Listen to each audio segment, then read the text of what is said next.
This is like a hardcore don't tell Skitten moment. I was talking to Skitten about how big she thinks whales are. And of course she meant the biggest, baddest whales in the ocean. I just meant in general. And she mentioned that they were fucking massive.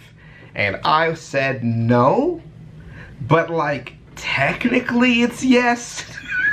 The biggest of the biggest whales are fucking humongous. And we're here to see play. If I were to no, I'm ask not going to invite her here for this. Absolutely never. Because I love myself. Play. you what's the largest thing to have ever lived on planet Earth, most people would say the blue whale, of course. Right. But despite popular belief, it's not. So, what on earth is? Or should I say, was? Oh, this also involves other things. I didn't read the title correctly. It's to have ever lived, not that does live. That does live, it's definitely the blue whale. Back in 1947, it weighed in at a hefty 190 metric tons, Jesus. which is the equivalent to 104 standard family SUVs. I know. It also measured a huge 27.6 meters long, close to the length of a short-haul airliner. Man, if she ever knew, it would be a Its mistake. estimated volume was roughly the size of 7 fuel trucks. Let me see. Let's see, 29 yards. That's an easier one. So 29 yards is not even half the size of a football field, okay?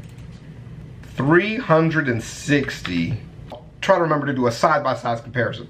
So Skitten thought they were the size of the cruise ship, which is roughly 300 to 400 yards.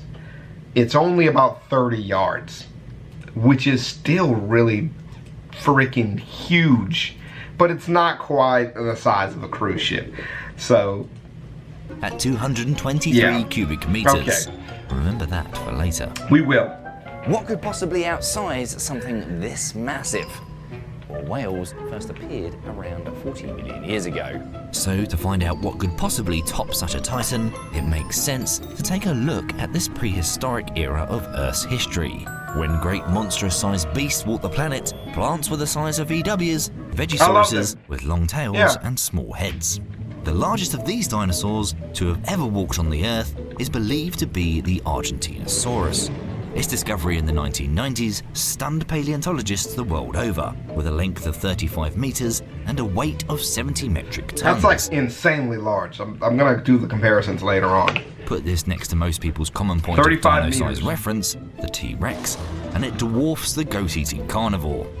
However, the title was hotly contended in 2017 by the discovery of the Patagotitan majorum. Wow. This titanosaur was believed to have a skeleton 10% larger than the 10%. It's like when you go Argentinosaurus. shopping at the convenience store. They give you 10% for free, man. But Free recent weight 10%. estimations put it just shy of 69 tons. Oh, so Both titanosaurs may be longer than the whale, but put both the Argentinosaurus and the Patagotitan on a set of scales, and the pair together wouldn't outweigh our big blue heifer. heifer. In fact, whales are so Brouhaha. much larger because they live in the ocean. On land, animals suffer the full effect of gravity. But for sea-based organisms, the water's buoyancy is believed to reduce the strain on their muscles and skeletons, allowing them to grow to such vast sizes. When something as huge as a blue whale becomes beached or stranded on land, their muscles can't support their body weight out of the water, and they will basically be crushed to death under their own weight. Right, yeah.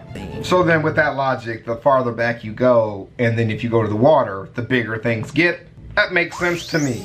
Now, anyone who's witnessed this scene before Oh, this movie was excellent. Like, will surely everybody think died. that this prehistoric monster offers some competition for a blue That's whale. literally exactly what I was thinking about, so I'm glad. That is a mosasaur, and that is a great white shark serving as an amuse-bouche. I mean, I'm not surprised if they just, like, exaggerated the size of it extremely, but, like, still.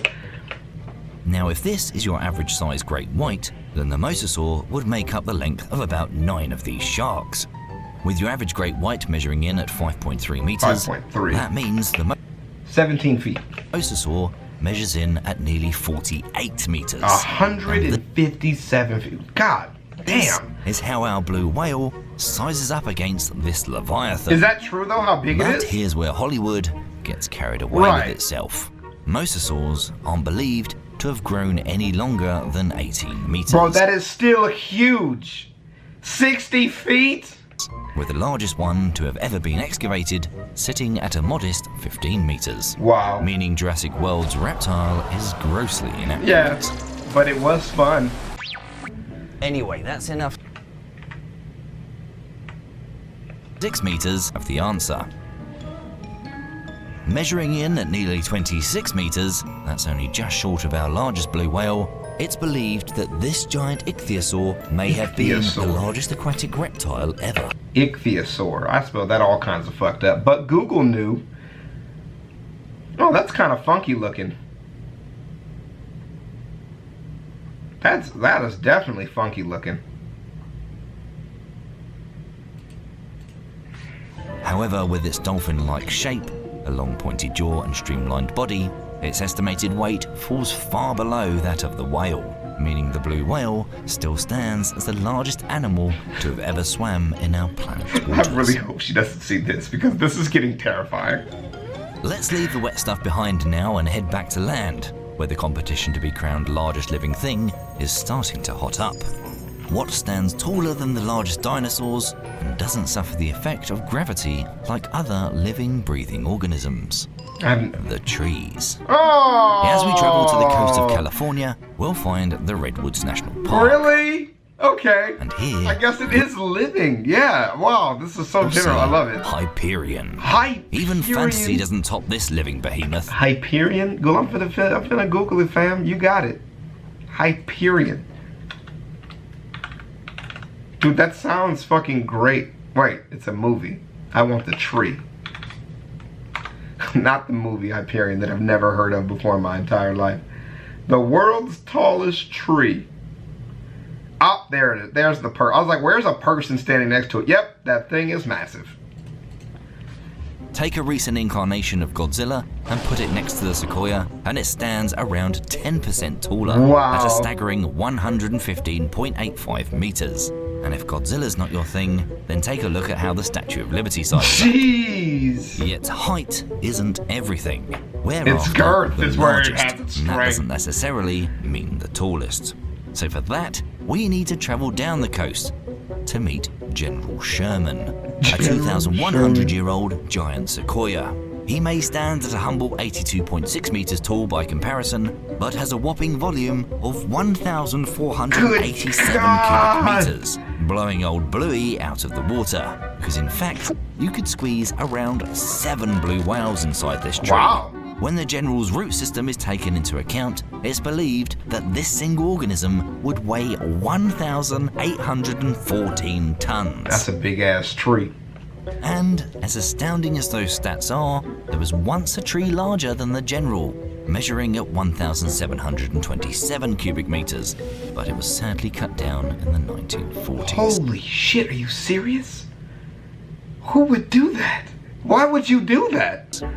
However, even with these giants of the forest, we've still not found the largest living thing to have ever lived on our planet. To find what we're looking for, we need to travel to the Blue Mountains of eastern Oregon. In Oregon? Here, we won't find the largest living organism towering over the forest, swimming through the lakes, or stomping around the mountains. Instead, we need to look below our feet. Under the forest floor of the Malua National Forest, you'll find something that you may not have expected to come out on top in this video. While we've been looking at all the relevant kingdoms of life on planet Earth, there's one we're forgetting. Fungi. Ew! Or fungi, or fungi, depending on where you're from. Here on the ground, we find the Armillaria astoi, or more commonly known as the honey fungus. Astoi! All we generally see is the fruiting body, what we would consider a mushroom or toadstool. Yes. But this is often only I love the word toadstool, especially in video games. It's very satisfying. Scent of a fungus. The rest of the organism, the vegetative part, is below the earth. But how much? To make this concept more familiar, imagine this as a fruit tree, and you'd see the leaves, branches, and stems all below ground. Fungi look like? Above. This fungus, however, is no ally to trees. The honey fungus is actually devouring the forest from the ground up. It attaches itself to the forest conifer trees and begins to feed off of their roots, killing the tree in the process. Huh. Nicknamed the humongous fungus, the wealth of trees in this area Humongous has enabled it to spread far and wide. And currently, this fungi stretches across 2,200 acres or 8.9 square kilometers below the soil. To put what you are seeing here into perspective, that is the equivalent of around 1,700 NFL football fields or 36,500 tennis courts. Now, the discovery of the humongous fungus sparked debate. Summed up by biology professor Tom Volk. It's one set of genetically identical cells that are in communication with one another, that have a sort of common purpose, or at least can coordinate themselves to do something. Which is So exactly... each toadstool is technically a separate toadstool, but they interact friendly with one another, like a hive mind situation. That, my friend, is terrifying. Welcome to the new world leaders, the toadstool. If you want to finish the video, of course, the link is in the description down below. Please feel free to check it out on your own time, and I'll holler at you guys later. Peace.